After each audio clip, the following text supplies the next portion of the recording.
नमस्कार, आप देख रहे हैं बिस्तक। मैं हूं रजत देवगन। आज हफ्ते के दूसरे कारोबारी सत्र में बाजार ने दे दी पटकी। जबरदस्त बिकवाली हुई है, खासतौर से मिड कैप शेयर्स में। पीएसयू बैंकिंग स्टॉक भयंकर टूटे हैं आज। मेजर कारण था मॉक ड्रिल्स, जो कि कल होनी है 244 जिलों में। कल मॉक ड्रिल्स होनी है। गृह मंत्रालय ने फैसला किया है। भारत और पाकिस्तान में बहुत तनाव बढ़ गया है। कोई मेजर अनाउंसमेंट ही आने वाली होगी। लेकिन एक और ये यूएस मार्केट्स में जो गिरावट देखने को मिली थी पिछले सत्र में, और वहां पर कारण ये था कि यूएस फेड की पॉलिसी आने वाली है भारत समय अनुसार। देर रात को कल ये पॉलिसी आ जाएगी और बाजार उसके चलते भी थोड़ा सतर्क है। तो ये दो बड़े इवेंट्स हैं जो बाजार आज फैक्टर इन करके चल रहा था। बाजार में एकदम से बियर्स एक्टिव हो गए। आज 24,500 के लेवल पे ओपन हुए। 24,509 का हाई है, लेकिन ये नाम मात्र का हाई है। उसके बाद तो हमने गिरावट ही देखी है। पहले घंटे में एकदम से धड़ करके टूटे थे, उसके बाद एक रेंज बाउंड मूवमेंट और उसके बाद जाते जाते बिल्कुल सरेंडर कर दिया। 24,331 आज के दिन का लो लगा दिया। 24,379 ये आज के दिन निफ्टी की क्लोजिंग आई है। 81 पॉइंट्स गवा दिए। ज्यादा तनाव बैंकिंग स्टॉक्स पे दिखाई दे रहा था। निफ्टी के मुकाबले बैंक निफ्टी ज्यादा कमजोर दिखाई दे रहा था। आज 648 पॉइंट्स टूटा है। 54,271 के लेवल पे हुई है क्लोजिंग। सेंसेक्स 155 अंक गवा गया। 80,641 के लेवल पे हुआ है बंद। और जो मेजर प्रॉब्लम थी मार्केट की, वो ब्रॉडर मार्केट्स पे साफ तौर पे पता लग रहा था कि नहीं चढ़ने को तैयार हो रहे भैया स्टॉक्स। मिड कैप स्टॉक्स की पिटाई हुई है भयंकर। 256 पॉइंट्स गिर गया Nifty mid cap select index, यानी कि 2% साफ। एडवांसेस निफ्टी के 16 शेयर्स चढ़े, 34 शेयर्स गिरे। ब्रॉडर मार्केट्स में तस्वीर बिल्कुल डिक्लाइंस के फेवर में थी। 2,331 शेयर्स गिरे और चढ़ने वाले मात्र 545। संभाल कौन रहा था आज निफ्टी को? भारतीय एयरटेल संभाल रहा था। रिकॉर्ड हाइस पे पहुंच गया। 13 मई को आने नतीजे, उससे पहले चढ़ गया। उसके अलावा M&M, HUL, Maruti, ICICI bank, यहां पर खरीदारी थी। लेकिन गिरावट कहां पर थी? SBI, Reliance, Bajaj finance, NTPC, Axis bank ये दबाव डाल रहे थे। निफ्टी गेनर्स की सूची में सबसे ऊपर रहा हीरो मोटोकॉर्प, 2.5% ये चढ़ गया। एथर एनर्जी, जिसमें इनका 37% ज्यादा हिस्सा है, उस कंपनी की आज लिस्टिंग होनी थी। एथर एनर्जी का स्टॉक तो चढ़ा नहीं, बल्कि गिरकर ही बंद हुआ है। डेब्यू उसका ठीक नहीं हुआ, लेकिन हीरो मोटोकॉर्प चढ़ा हुआ था आज। ये आज 2.5% ऊपर। फिर भारतीय एयरटेल, ये स्टॉक रिकॉर्ड हाइस पे पहुंचा। एचयूएल में डिफेंसिव बाइंग हुई और 1.5% ये ऊपर आ गया। टाटा स्टील और एमएनएम में भी खरीदारी हुई। निफ्टी लूजर्स में अदानी एंटरप्राइजेस को पाएंगे। अब अदानी स्टॉक्स आज सरेंडर कर गए। कल एकदम से तेज हुए थे ना, उछल कूद मचा रहे थे, बहुत ज्यादा खरीदारी हो रही थी। आज बिल्कुल इनमें रिवर्स गियर था। 4.25% अदानी एंटरप्राइज नीचे। फिर जियो फाइनेंशियल भी नीचे आ गया 3.5%। इटर्नल पिछले कुछ दिनों में अच्छे रिटर्न्स दिए, अब 3% आज नीचे। ट्रेंट और एसबीआई लाइफ में भी मुनाफा वसूली देखने को मिली। एफएनओ गेनर्स में सबसे तेज चला है चंबल फर्टिलाइजर, रिकॉर्ड हाई 5% ऊपर रहा ये आज। हीरो मोटोकॉर्प निफ्टी का ही टॉप गेनर है। मैक्स हेल्थ, मुथूट फाइनेंस और पॉलीकैब 2% चढ़ते हुए नजर आए। एफएनओ लूजर्स में बैंक ऑफ बड़ौदा, इतने खराब नतीजे बैंक ऑफ बड़ौदा ने पेश किए और ऊपर से स्लिपेजेस भी बढ़ गए क्वार्टर बेसिस पे। नतीजे बाजार को बिल्कुल पसंद नहीं आया। स्टॉक धड़ाम 10% क्रैक हो गया ये स्टॉक। उसके बाद तो फिर पीएसयू बैंक्स का तो आज बुरा हाल था। यूनियन बैंक भी 6% ज्यादा टूटा है। बैंक ऑफ इंडिया 6% टूटा है। फिर रिजल्ट्स इंपैक्ट था इंडियन होटल पे, ये भी 6% नीचे आ गया। और पेटीएम 6% नीचे चला गया। फिर मिड कैप गेनर्स में आज रिजल्ट्स का इंपैक्ट था। सीसीएल प्रोडक्ट्स, बहुत अच्छे नतीजे, और ये स्टॉक 17% की चाल दिखा रहा था, तेजी। इसके अलावा पॉली मेडिक्योर 0.7% ऊपर। आरआर कावेल कल भी चढ़ा था, आज भी चढ़ गया। आज ये 4.25% चढ़ा है। कल डबल डिजिट पॉजिटिव था ये स्टॉक। फिर गोदरेज एग्रोवेट और सीएट में 3.5% से 0.4% की तेजी आई। गिरने वालों में बैंक ऑफ बड़ौदा नजर आएगा आपको आज। बैंक ऑफ बड़ौदा जिस इंडेक्स का हिस्सा है, उसकी तो आज बैंड बज गई। बैंक ऑफ बड़ौदा 10% टूटा है आज रिजल्ट्स के बाद।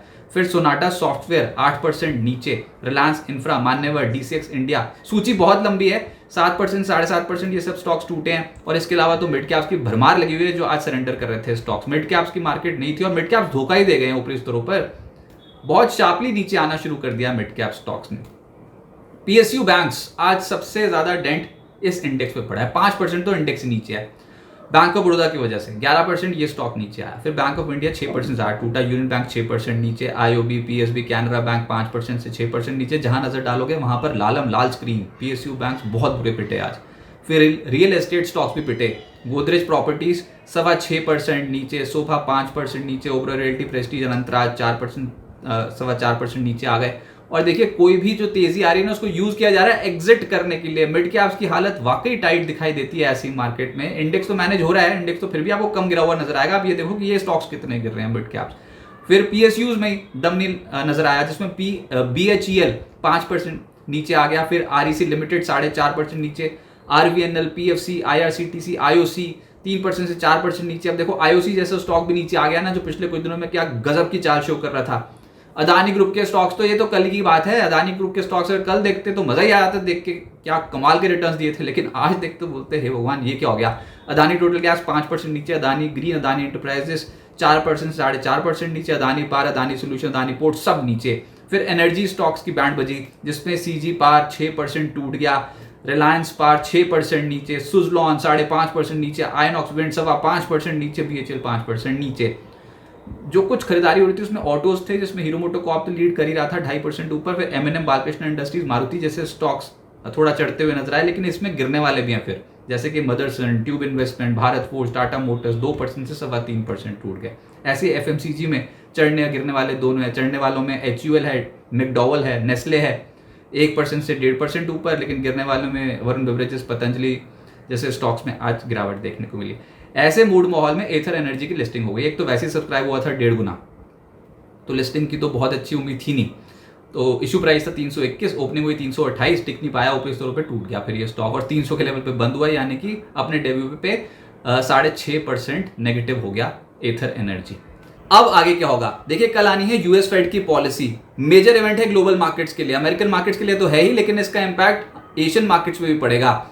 इस पॉलिसी में हम क्या देख रहे हैं कि जेरोम पॉवेल की कमेंट्री क्या होती है। ब्याज दर तो वैसे वो नहीं घटाएंगे इस बार, क्योंकि जेरोम पॉवेल और डोनाल्ड ट्रंप के बीच में ठनी पड़ी है। इस बार तो -0.3% की उनकी जीडीपी आई थी, जो पहला अनुमान आया था Q1 का, लेकिन उसके बावजूद उनके पास स्कोप बहुत कम है ब्याज दर घटाने का, क्योंकि उन्होंने कह रखा था स्लो डाउन आएगा, इन्फ्लेशन बढ़ सकती है, डोनाल्ड ट्रंप की जो पॉलिसीज हैं वो इन्फ्लेशनरी है, तो वो फूक फूक के कदम आगे रखेंगे। लेकिन अभी तो डोनाल्ड ट्रंप अब बैकफुट पे है ना, साफ तौर पे पता लग रहा है। उन्होंने जो भी कदम उठाए थे वो हाल फिलहाल में तो कुछ नहीं बोल रहे टैरिफ वॉर को लेकर, बल्कि वो बोल रहे हैं नेगोशिएशंस जारी हैं दूसरी कंट्रीज के साथ। तो अब देखते हैं जेरोम पॉवेल क्या बोलते हैं और क्या बोलते हैं वो ब्याज दरों को लेकर। क्या वो आने वाले समय के लिए ब्याज दरें घटाएंगे?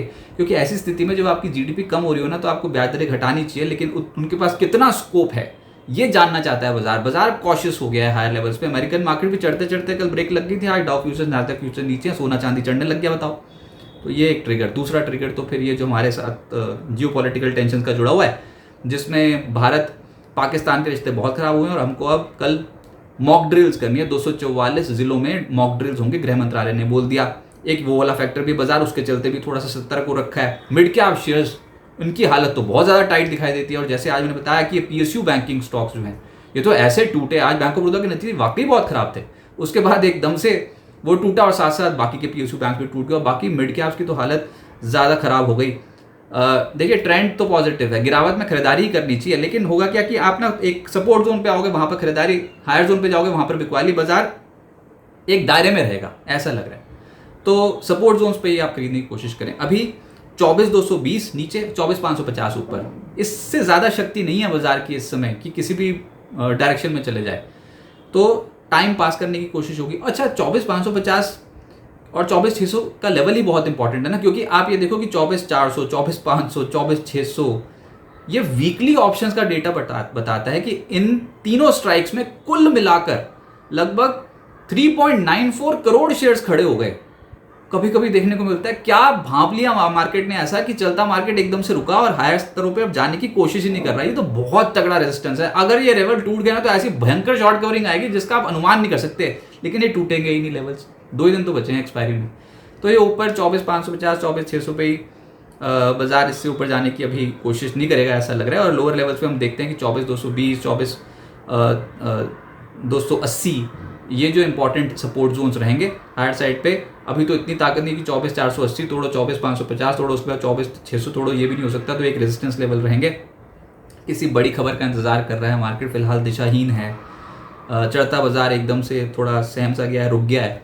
किसी मेजर इवेंट से पहले कुछ बाजार टाइम पास करने की कोशिश कर रहा है, पर एक कंसोलिडेशन भी नहीं बोल सकते इसको, क्योंकि सरेंडर कर रहे हैं mid cap stocks. Higher side पे प्रॉफिट बुकिंग हो रही है। कल नतीजे आने, उनका इम्पैक्ट पड़ेगा, जिसमें Coal India, Dabur, MRF, PNB, UBL, Voltas, इनके नतीजे आने हैं और बाजार कंसोलिडेट ही करेगा ऐसा लग रहा है। तो ये जो आज से जो थोड़ी गिरावट शुरू हुई है, थोड़ा और हो सकता है एस्केलेट कर जाए, लेकिन सपोर्ट जोन्स पे आके वीकली एक्सपायरी से पहले थोड़ा एक पुल बैक फिर से शो होगा, यानी कि थोड़ा उछाल देखने को मिल सकता है। सपोर्ट लेवल्स पे खरीदारी और रेजिस्टेंस लेवल पे बिकवाली, ऐसी मार्केट रहेगी। आप थोड़ा पोजीशन साइजेस को अपना कंट्रोल में रखें। ओवर लेवरेज पोजीशन ऐसी स्थिति में बिल्कुल नहीं बनाएं। कोई मेजर फॉल या फिर कोई मेजर अपसाइड के लिए बाजार अभी तैयार नहीं है। बाजार थोड़ा इन स्तरों पर समय गुजारने की कोशिश करें।